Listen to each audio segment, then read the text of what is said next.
Assalamualaikum, salam sejahtera. Anda bersama saya Syirah Nizam. Ini Bicara Naratif. Kami bersiaran di saluran berita RTM menerusi My Freeview 1, 2, 3 dan TV1. Sekiranya anda ingin menonton kami di media sosial, anda boleh cari kami di Facebook Siaran Berita RTM dan 5 Bicara. Hari ini tarikh yang cukup bersejarah, 28 Disember pada 57 tahun yang lalu, 28 Disember 1963 merupakan hari di mana televisyen diperkenalkan di negara kita, dan melalui platform televisyen ini juga dapat menyatu padukan rakyat, dapat memberi maklumat yang sahih buat rakyat Malaysia. Semoga televisyen kekal relevan dalam dunia siaran ini. Bila kita berbincang mengenai naratif rakyat, kami sentiasa bersedia untuk mengangkat apa sahaja isu atau perbualan yang memberi perhatian kepada isu semasa atau masalah yang dihadapi rakyat. Dan hari ini kami memilih waspada kepalsuan di media sosial sebagai tajuk utama perbincangan malam ini. Malam ini saya bersama dengan Tuan Zulkarnain Mohamed Yassin, Ketua Pegawai Kawal Selia MC. Apa khabar Tuan? Khabar baik, Alhamdulillah. Selamat datang. Selamat datang. Terima kasih juga jemput saya untuk berada dalam rancangan ini, dan saya juga ingin merakamkan ucapan tahniah kepada RTM selama 57 tahun ya. Selama televisyen berada dalam negara kita, RTM menjadi peneraju utama dalam menyampaikan maklumat dan menghiburkan rakyat Malaysia. Baik, kalau kita bincang dari segi evolusi televisyen itu, pada awalnya hitam putih, kemudian berwarna, kemudian HD. Seiring dengan teknologi berkembang, begitu wujudnya internet. Bila berlaku wujudnya internet, ramai penggunanya, ramai juga yang berminat menggunakan platform ini sebagai perniagaan dan sebagainya. Tapi pada awalnya kita nak cakap berkenaan dengan isu jenayah atau apa-apa perkara permasalahan yang berlaku dalam media sosial ini, ia bergantung juga pada pengguna itu sendiri. Kawalan dari segi aktiviti dan sebagainya dari pihak MC sendiri pada awal mengesan jenayah-jenayah cyber ini pada bila? Okey, pada kita lihat perkembangan teknologi yang pesat. Sebenarnya internet ini mendemokrasikan maklumat.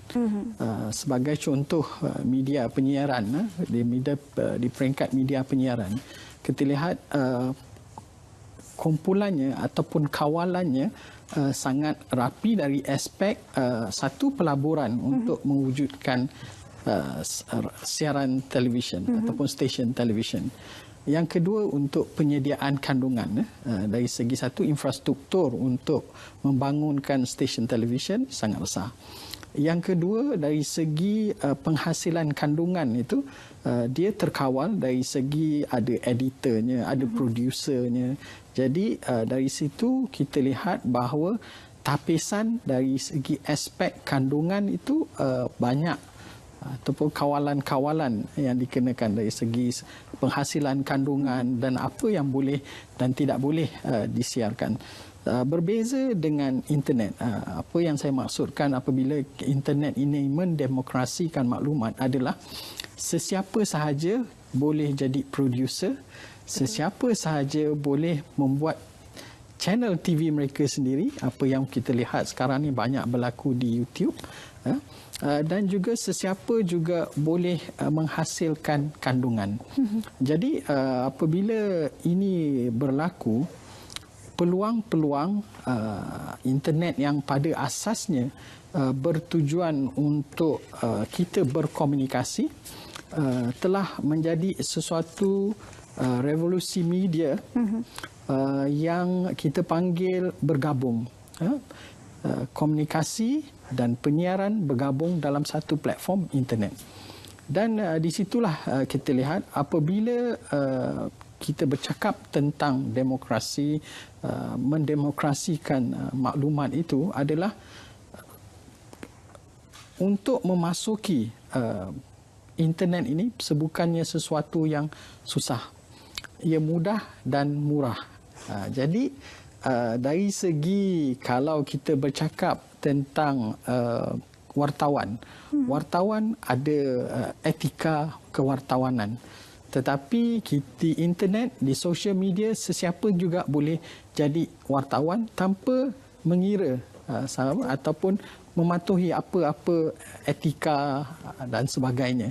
Jadi laporan yang dibuat tidak semestinya beretika ataupun mematuhi etika kewartawanan. Jadi di situlah kita lihat bahawa bila sesiapa yang boleh sahaja memasuki menggunakan internet dan media sosial, kita dapati sekarang ibu bapa pun baru lahir pun anak pun dah ada akaun media sosial mereka sendiri, betul tak kan? Dan sebab itulah apabila kawalan, dan satu aspek yang penting adalah kawalan dari segi ataupun pengesahan identiti tidak diperlukan, asalkan kita ada alamat email sudah memadai. Betul. Untuk kita ada satu presence di media sosial. Yang ketiga adalah kita boleh jadi sesiapa sahaja di dalam dunia cyber. Kita boleh jadi wanita, kita boleh jadi lelaki, kita boleh memilih apa yang ingin kita gambarkan. Kalau katalah saya seorang Melayu, saya nak gambarkan saya seorang Cina pun boleh. Jadi ini adalah apa yang kita katakan salah satu ciri internet adalah anonymity. Jadi kita boleh menjadi sesiapa sahaja mengikut apa niat kita untuk menggunakan platform media sosial ini. Jadi inilah perkara-perkara yang kita lihat apabila banyak berlaku penyamaran dan kepalsuan. Ini memudahkan elemen-elemen jenayah memasuki dalam ruang lingkup media sosial. Baik, bila bincang isu jenayah dalam dunia cyber ini banyak jenisnya. Jadi mungkin salah satu atau mungkin beberapa jenayah yang MCMC melihat ia sebenarnya serius untuk diberi perhatian. Okey. Apabila kita bercakap tentang jenayah, saya menyebut tentang kita berbicara tentang kepalsuan di internet, tajuk perbincangan kita, dan jenayah itu boleh dalam berbagai bentuk. Kita lihat satu jenayah yang bersifat keuangan. Okey. Yang kedua, jenayah yang melibatkan maruah dan harga diri. Dan yang ketiga, jenayah yang melibatkan transaksi perniagaan ataupun keuangan. Jadi ini adalah banyak yang berlaku. Tetapi apa yang kita lihat yang membimbangkan kita adalah jenayah yang berkaitan dengan love scam dan Macau scam. Ini yang kita dapati banyak berluasa dalam negara kita. Dan setiap hari ada akhbar, ada disiarkan mangsa-mangsa penipuan dalam talian ini. Tapi Tuan, kalau kita cakap pasal jenayah love scam, Macau scam, saya rasakan ia baru beberapa tahun berlaku, tapi evolusinya sangat cepat. Okey, betul. Itu saya tidak nafikan kerana satu adalah apabila ramai orang menggunakan internet, mereka terutamanya platform media sosial, banyak perkara yang dikongsikan. Okey, banyak perkara yang dikongsikan. Yang kedua sekarang ni adalah maklumat peribadi kita banyak juga terdedah. Betul. Jadi apabila kita melayari internet ataupun menggunakan media sosial, satu bagi penjenayah ini adalah peluang untuk mereka melombong maklumat. Atau melombong maklumat ini maksud saya adalah dia dah tahu saya lebih umur kita dah berapa, umur berapa, minat, status keuangan kita macam mana, rutin harian kita bagaimana, siapa kawan-kawan kita, siapa saudara mara kita, siapa ahli keluarga kita. Jadi kita penjenayah ini telah tahu sedikit sebanyak tentang profil.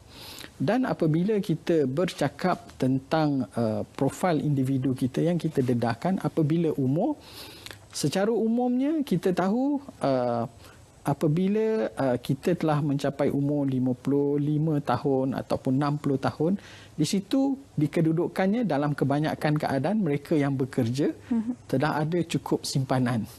Simpanan sama ada di KWSP dan pada masa itu juga boleh dikeluarkan, telah boleh dikeluarkan. Ada juga ada yang menyimpan di tabung haji. Ada juga akaun pelaburan. Jadi ini profil-profil ini telah dilombong ataupun telah dikenal pasti dan apa kelemahan-kelemahan ataupun kesukaan kita. Ataupun adakah kita orang yang nakal. Jadi apa yang dipancing kepada kita ataupun ada yang disajikan kepada kita adalah melihat kepada apa yang kita suka ataupun apa kelemahan kita. Jadi begitulah sebagai contoh, kalau love scam tu mungkin dia melihat bahawa orang-orang yang kesunyian. Jadi ini profil orang-orang kesunyian dia ada. Jadi itu jadi boleh menjadi mangsa love scam. Bagi mereka yang nakal ni, dia pancing-pancing lah. Ajak berkenalan dan sebagainya. Untuk lelaki lah, ajak berkenalan dan sebagainya, nak cuba-cuba nakal.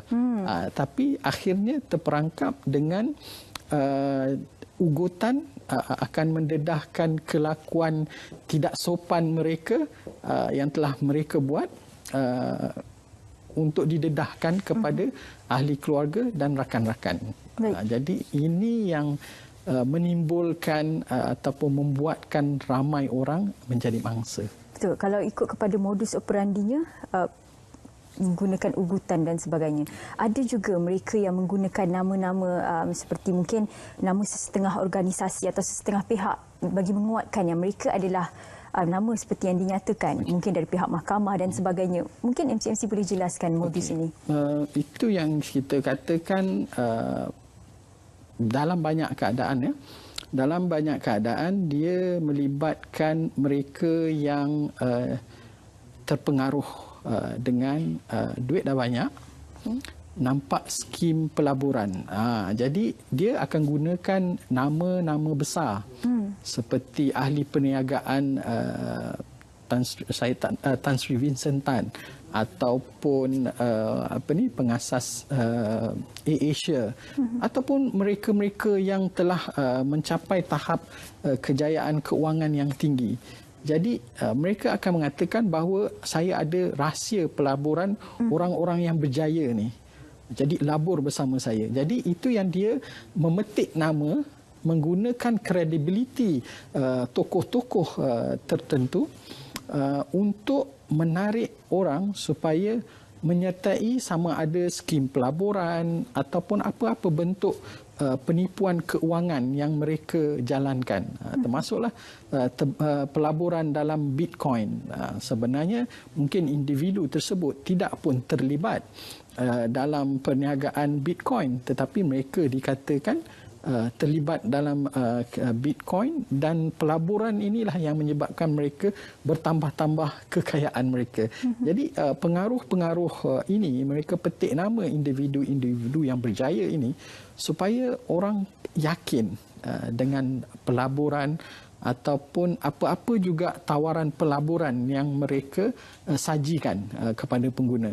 Jadi ini kita lihat bahawa satu lagi aspek yang ramai tidak sedar bahawa penggunaan salah satu kepalsuan, penggunaan memetik nama individu-individu yang berjaya supaya memberi keyakinan kepada orang bahawa ini adalah resepi kejayaan tokoh-tokoh berjaya ini. Jadi turut serta bersama mereka supaya anda juga boleh berjaya macam mereka. Betul. Kalau kita cakap pasal dunia cyber ini, saya sendiri secara personalnya pun nak menggunakan platform media sosial atau dunia cyber sekarang kita takut.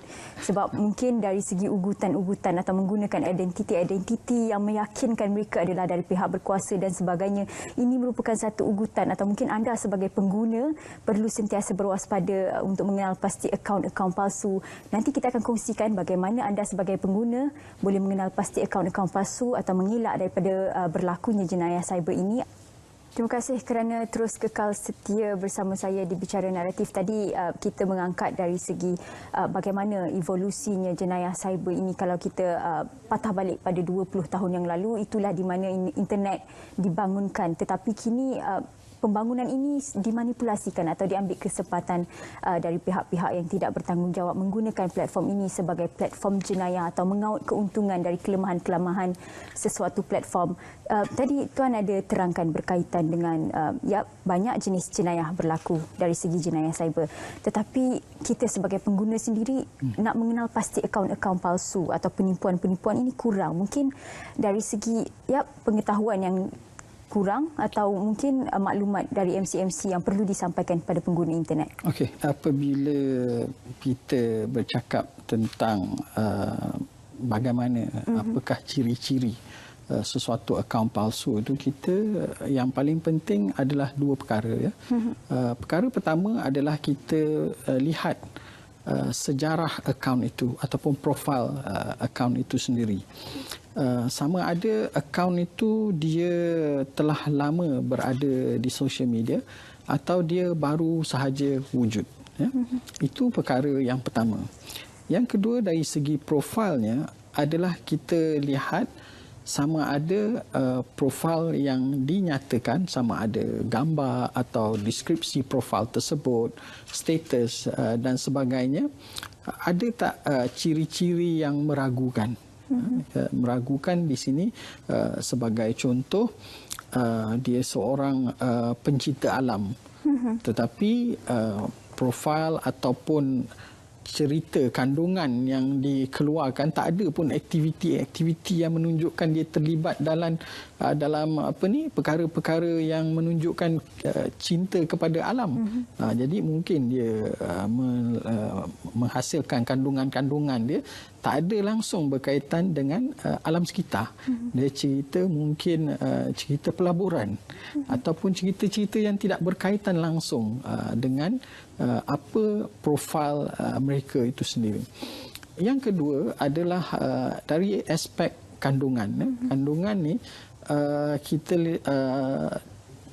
semestinya kandungan itu berkait rapat dengan profil, ataupun kandungan itu tidak ada elemen-elemen yang logik tentang sesuatu perkara, ataupun dia hanya membincangkan satu perkara saja. Kandungan dia skema. Skema di sini maknanya kalau dia bincang tentang politik sahajalah kandungan dia, atau dia bercerita ekonomi mungkin dia pakai ekonomi. Tetapi dari situ kita akan dapat lihat sama ada kandungan yang mereka hasilkan itu adalah kandungan sendiri atau mereka ambil daripada tag daripada orang lain sahaja, tapi hasil kandungan sendiri tidak ada. Jadi ini antara perkara-perkara yang kita lihat. Satu, kandungan. Yang kedua tadi saya sebut profil. Yang ketiga adalah behavior ataupun kelakuan dia semasa berada di internet. Kelakuan ini bermaksud begini ya. Adakah dia sentiasa berada dalam talian? Maknanya tak tidur, tak makan, tak tidur, sentiasa ada posting ataupun sentiasa ada respon kepada mana-mana posting. Jadi secara umumnya, hakikatnya kita sebagai manusia ada masa untuk bekerja, ada masa untuk berehat dan juga menjalankan aktiviti lain, tetapi keberadaannya di internet itu seolah-olah dia 24 jam tidak tidur. Jadi itu satu lagi perkara-perkara yang kita lihat ciri mengenali akaun palsu. Selain daripada itu juga dari segi behaviornya adalah sama ada consistently, tadi saya cakap dia berterusan macam tak tidur dan sebagainya. Tapi ada masanya akaun palsu ni dia terperam. Dia timbul apabila ada agenda yang hendak dibawa. Ya. Saya ambil contoh apa yang berlaku adalah yang berkaitan dengan isu-isu yang melibatkan hate speech ataupun ucapan kebencian. Jadi apabila sesuatu isu perkauman timbul, dia akan muncul. Dia akan muncul dan dia akan ceritalah, membuat provokasi dan sebagainya.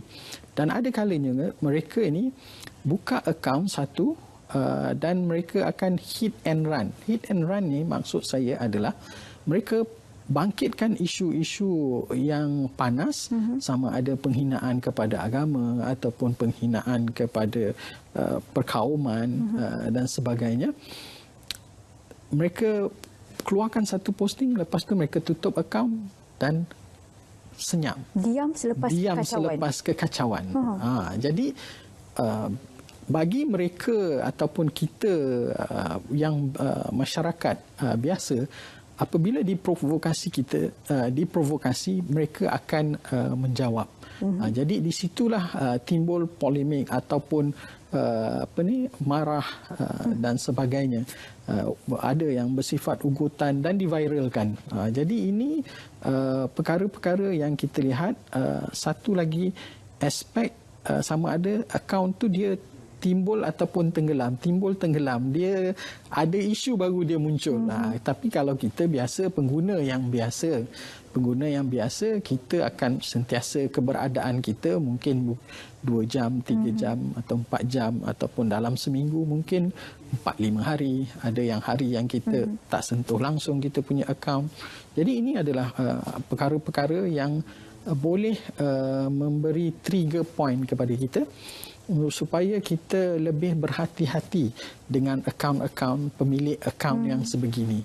Baik. Media sosial berbagai jenis atau internet itu sendiri sebagai platform penyampaian maklumat, platform komunikasi. Tapi kini kalau kita bincang dari segi berita palsu, sukar untuk dibendung, kerana kalau kita ikut kepada laman berita atau laman sesawang yang menyediakan atau membekal berita-berita terkini itu sangat banyak, Tuan. Betul. Jadi bagaimana MCMC melihat kepada lambakan laman yang membekalkan berita? Kita, seperti saya katakan tadi, internet ini dan media sosial ini mendemokrasikan maklumat. Tetapi apakah anugerah yang paling besar yang Tuhan bagi pada kita? Iaitu anugerah untuk memilih. Itu anugerah yang paling besar. Jadi keberadaan berita-berita palsu ataupun saluran-saluran yang menyalurkan berita-berita palsu ini adalah untuk kita membuat penilaian. Tentang sesuatu isu itu, sama ada apa yang kita gambarkan ataupun apa yang mereka bawa itu benar ataupun palsu. Kita bukan cakap satu aspek palsu ni adalah memang betul-betul palsu. Tetapi dia ada yang dia putar belit, dia mix, dia campurkan antara yang palsu dan tokok tambah.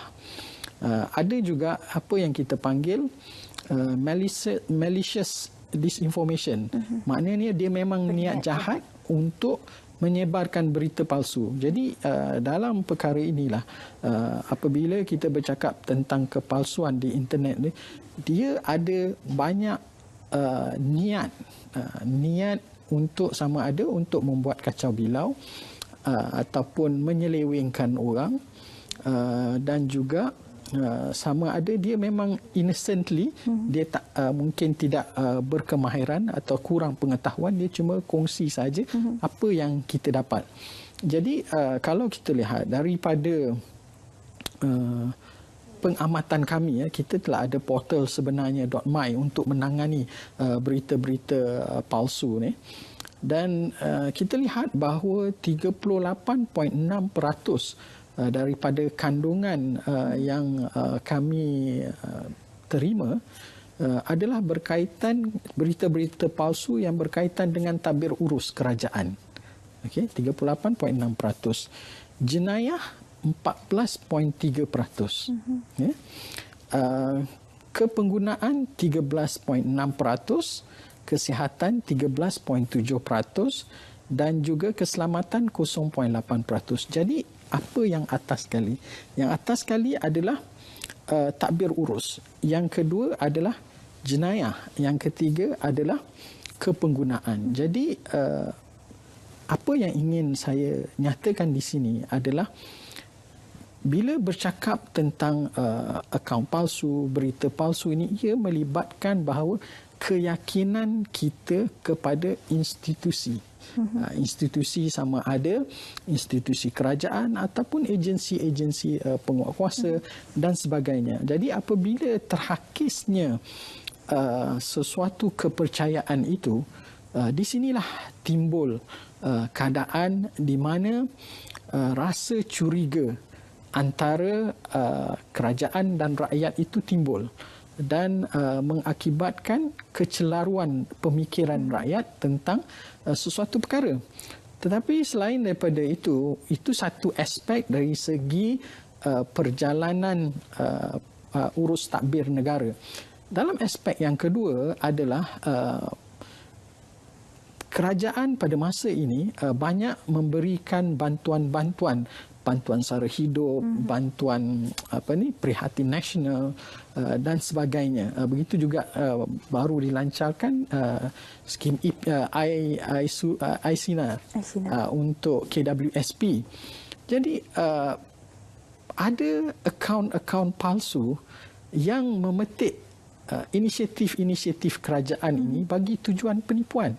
Jadi takbir urus di situ bukan sahaja melibatkan ketidakpercayaan kepada institusi kerajaan, tetapi juga ada juga unsur-unsur penipuan. Jadi ini lagi menambahkan lagi rasa tidak percaya ataupun tidak yakin kepada institusi, dan juga ramai yang jika tidak berkemahiran ataupun tidak peka tentang kepalsuan yang berada di dalam media sosial dan internet ini, mereka akan terperangkap dan jadi mangsa. Ia seperti menambah api dalam sekam. Betul. Menambah atau menghangatkan lagi perbualan atau menghangatkan lagi isu-isu yang menjadi perbincangan rakyat dengan topik perbincangan waspada kepada kepalsuan di media sosial. Kalau kita bincang kepada apa yang berlaku hari ini, jenayah, pelbagai jenis jenayah, kalau ikutkan kepada kerugian bukan ringgit-ringgit, bukan puluh-puluh ringgit, malah ribu-ribu dan mencecah jutaan ringgit. Jadi bagaimana tindakan MCMC melihat kepada kerugian-kerugian yang dihadapi pengguna media sosial bagi mengenal pasti mereka yang menggunakan medium media sosial ini menyatakan kepalsuan atau menimbulkan kekacauan? Apa yang diambil tindakan dari MCMC? Okey, kita di MCMC kita melihat dua perkara penting yang kita telah laksanakan. Dari yang pertama adalah kita mengupayakan masyarakat dengan membangunkan portal sebenarnya.my bagi masyarakat menyalurkan maklumat dan mendapatkan maklumat yang sahih.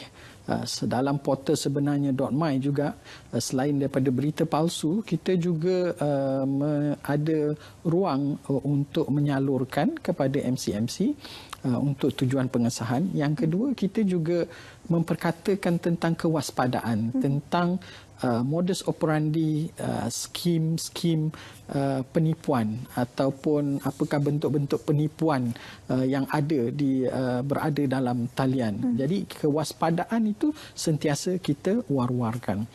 Dari itu satu aspek untuk mengupayakan masyarakat. Dari segi pencegahan pula, kita telah mengambil tindakan untuk membatalkan lebih kurang 2.4 juta akaun, 2.4 juta talian telefon yang menggunakan pendaftaran palsu. Jadi ini satu lagi usaha kita, dan setiap akaun bagi penyedia perkhidmatan, ya, setiap pendaftaran nombor telefon yang palsu, mereka akan dikenakan kompaun sebanyak RM50,000 untuk satu nombor. Jadi itu dari segi untuk pendaftaran talian yang palsu. Itu akan diambil tindakan kepada penyedia perkhidmatan. Ya.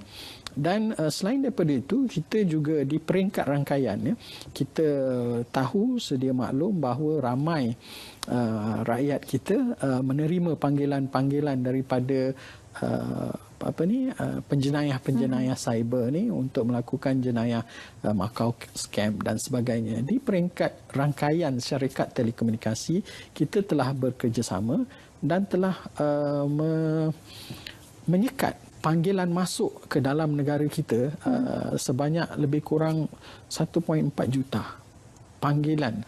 Jadi yang masih ada yang terlepas. Bukan kita penjenayah ni kadang-kadang dia ahead of dia ada ruang-ruang yang mereka boleh masuki rangkaian kita, tetapi kita telah lakukan yang terbaik. Dari masa ke semasa kita sentiasa membuat sekatan-sekatan panggilan ni yang daripada luar negara masuk dalam negara kita ya, untuk tujuan penipuan.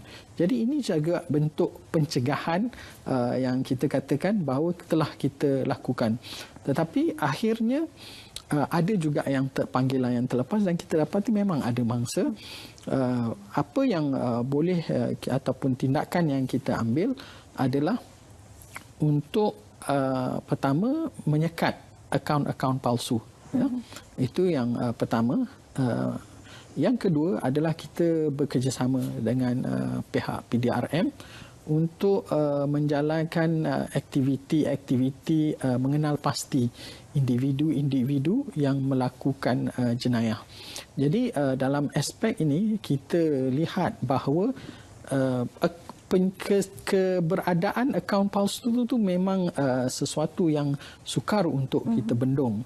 Tetapi apa yang lebih penting adalah bagaimana kandungan-kandungan yang bersifat palsu itu dapat kita bendung. Jadi dalam aspek inilah kita bekerjasama bukan sahaja dengan pihak PDRM tetapi juga Kementerian Perdagangan dalam hal ehwal dalam negeri dan pengguna dan juga Kementerian Kesihatan juga kita libatkan bersama untuk mengenal pasti apa-apa bentuk jenayah ataupun penipuan dalam talian, sebab sekarang ni ramai yang nak cantik, ramai yang nak kurus.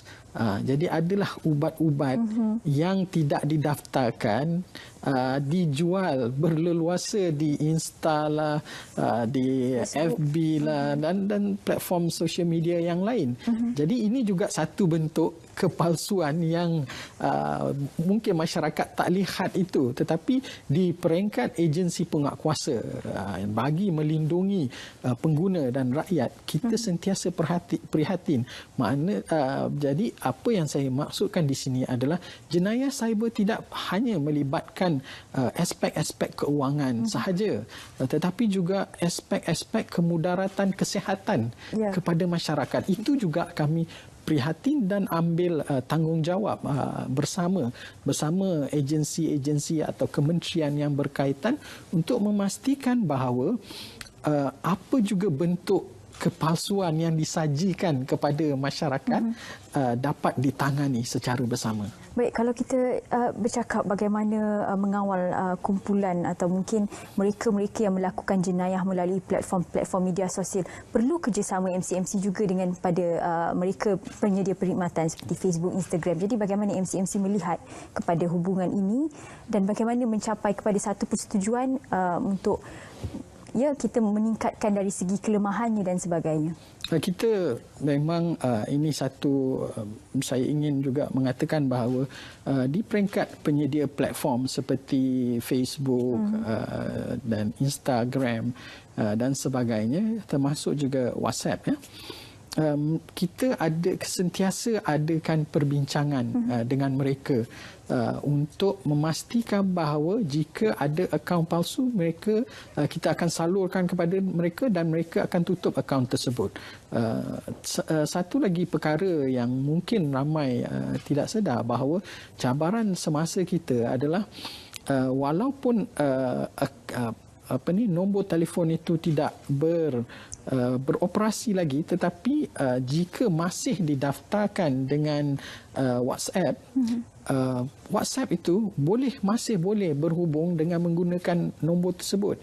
Jadi ini amatlah penting untuk kita bekerjasama dengan penyedia platform, kerana mereka akan bertanggungjawab untuk menyekat akaun-akaun tersebut daripada terus melakukan penipuan dan jenayah sebagainya. Begitu juga apa kita lihat bahawa terdapat juga unsur-unsur promosi perjudian dalam talian dan juga aktiviti yang lain yang kita bekerjasama dengan mereka untuk membuat sekatan.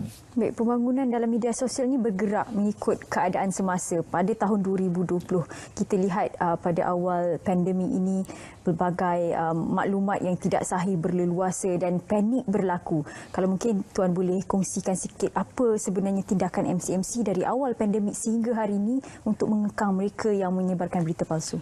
Okey, di peringkat MCMC kita bersama dengan Kementerian Komunikasi dan Multimedia, kita dalam satu pasukan, kita panggil pasukan respon pantas, yang di mana setiap kali kita terima berita-berita palsu, kita akan sahkan dengan agensi yang berkaitan, dan secara pantas kita akan muat naik dalam portal sebenarnya .my, dan juga kita akan sebar luaskan kepada sebagai contoh RTM untuk disiarkan crawler, begitu juga stesen-stesen penyiar yang lain.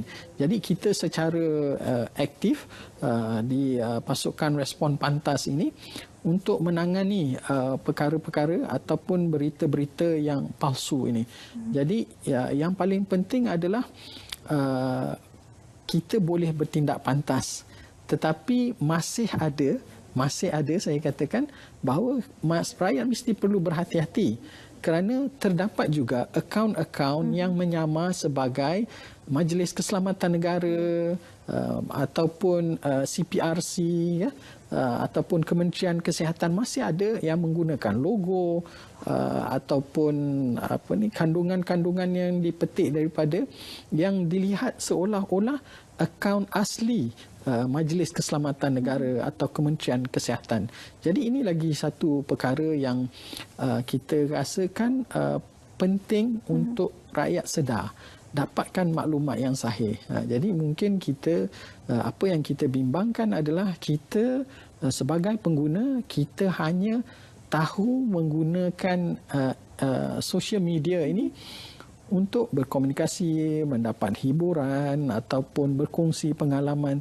Tetapi apabila melibatkan perkara-perkara yang serius, yang rasmi, bagaimana kita nak kenal pasti? So salah satunya adalah apa usaha yang kita jalankan adalah kita membantu pihak sama ada kementerian ataupun agensi mendapatkan blue tick. Apabila ada tanda blue tick itu adalah official account untuk institusi ataupun individu yang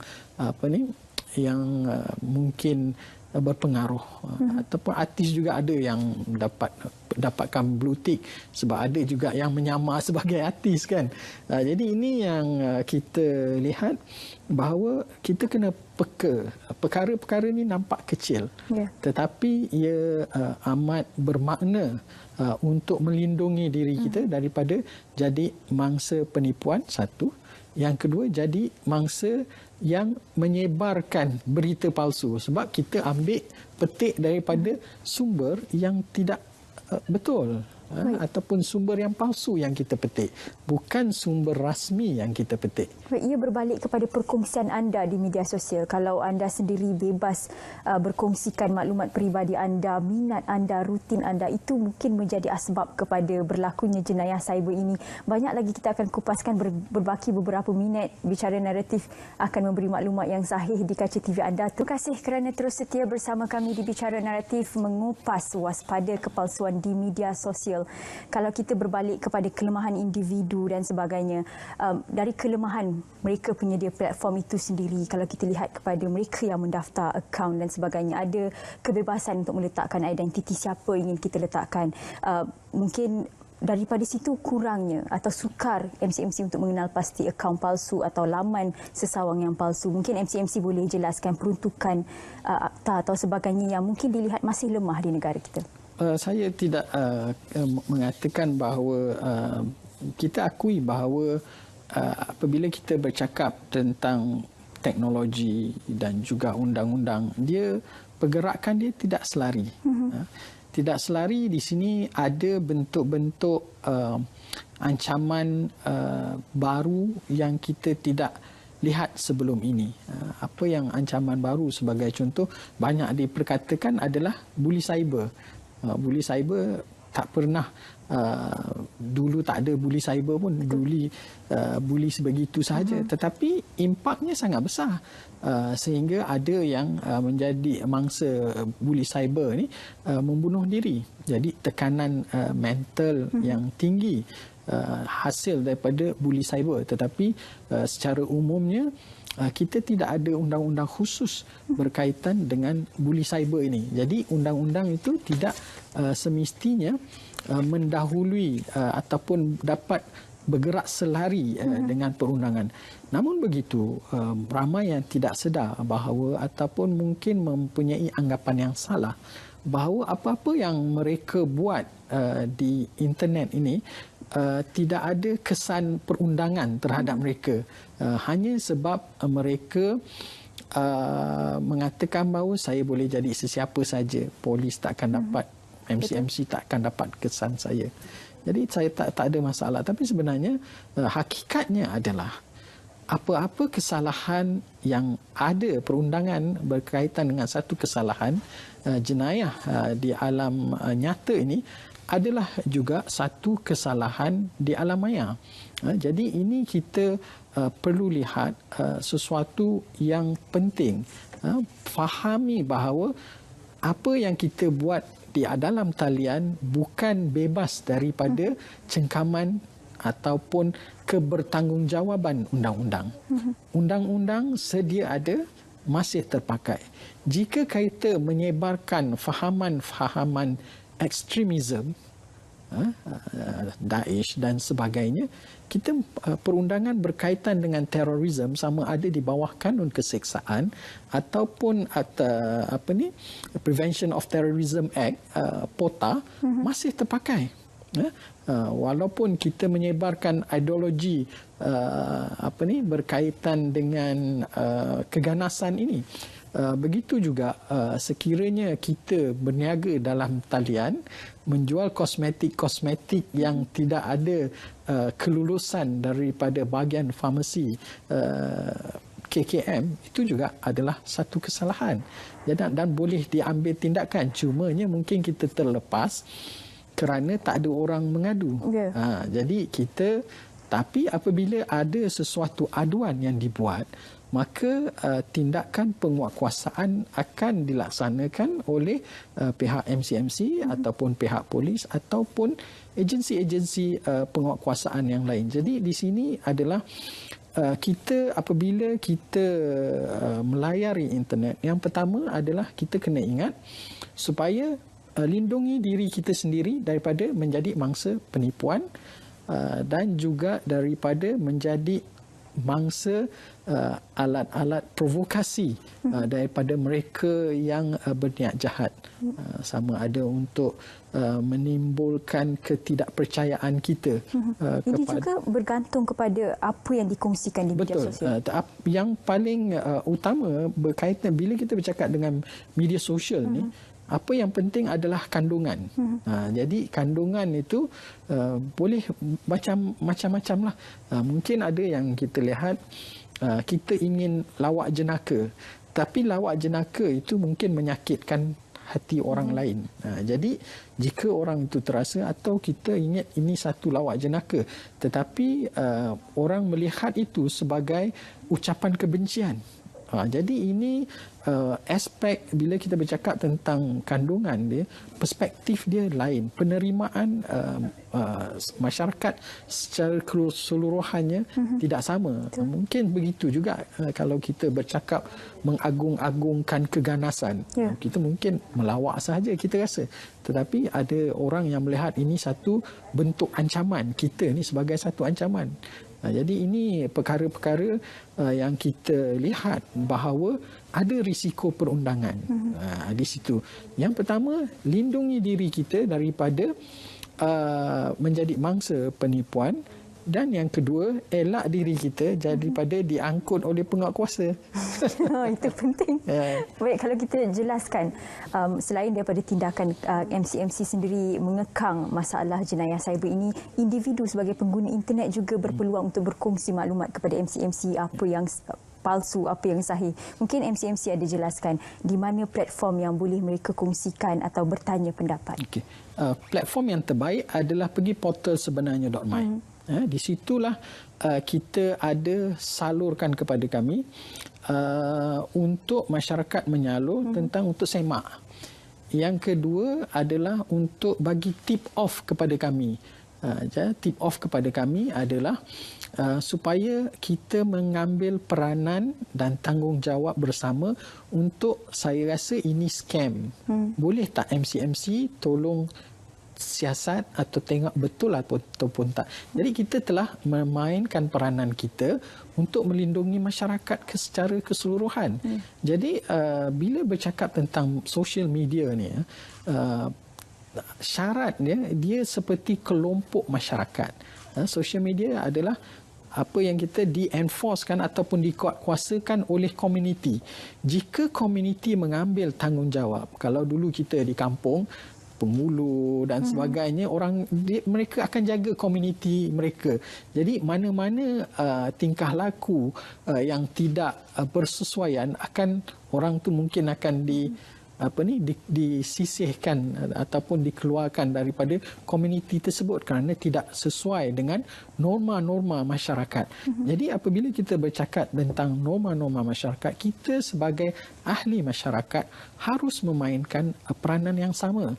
Penguatkuasaan undang-undang itu bukan penyelesaian yang menyeluruh. Penyelesaian yang menyeluruh adalah semua orang tanggungjawab menggunakan internet secara berhemah.